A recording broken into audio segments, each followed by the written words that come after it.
Brought to you by 1AAuto.com, your source for quality replacement parts and the best service on the internet. Hi, I'm Mike Green. I'm one of the owners of 1A Auto. I want to help you save time and money repairing and maintaining your vehicle. I'm going to use my 20+ years experience restoring and repairing cars and trucks like this to show you the correct way to install parts from 1AAuto.com. The right parts installed correctly. That's going to save you time and money. Thank you and enjoy the video. In this video, we'll be showing you how to check the transmission fluid on this 1998 Ford Explorer. Really the same as any vehicle. You'll look for the transmission dipstick, which is also the fill tube.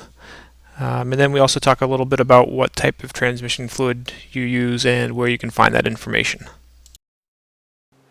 In this vehicle, the transmission dipstick is way back here at the back of the motor. Okay, and I'm going to pull it out and look at it.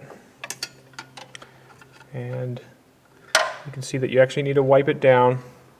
When you check this, your car must be running, needs to be on a flat surface, and the transmission needs to be warm.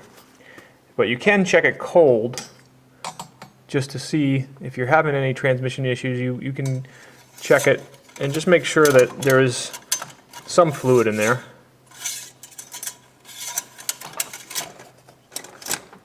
So,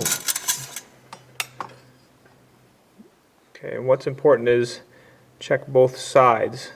And you can see that it would appear that there's way too much fluid in here. That's because the fluid is not circulating through the transmission right now. But you can check to make sure that there's fluid in it if you're concerned. Then get your car running. You should drive it some, drive it to the gas station or whatever.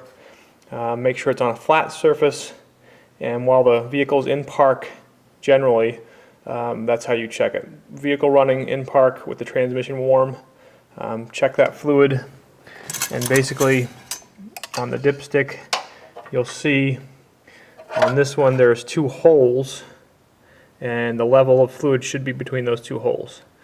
And like I said, since the engine's not running right now, there's no fluid circulating, so that's why it appears that it's way over full. Very important that you don't overfill your transmission.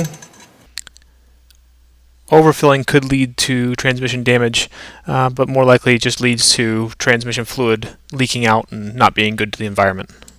Also on the transmission dipstick, there's some other important information which I'm not sure if you're going to be able to read it. Don't add too much because you don't want it leaking out all over the place. And somewhere on here it tells you the type of fluid. Yeah, here it says use Mercon 5. So it can tell you on the dipstick, and also the manual has specifications that recommend what type of fluid. There are 4 or 5 different types of transmission fluid, and they're formulated differently for different needs.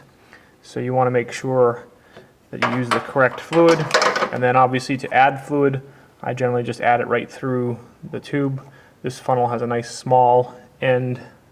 Stick it down in the tube, pour the fluid in there, and add a little bit at a time till your level is where you need it to be. And again, you're doing this all with the engine running and the transmission in park. We hope this helps you out. Brought to you by www.1AAuto.com, your source for quality replacement parts and the best service on the internet. Please feel free to call us toll-free 888-844-3393. We're the company that's here for you on the internet and in person.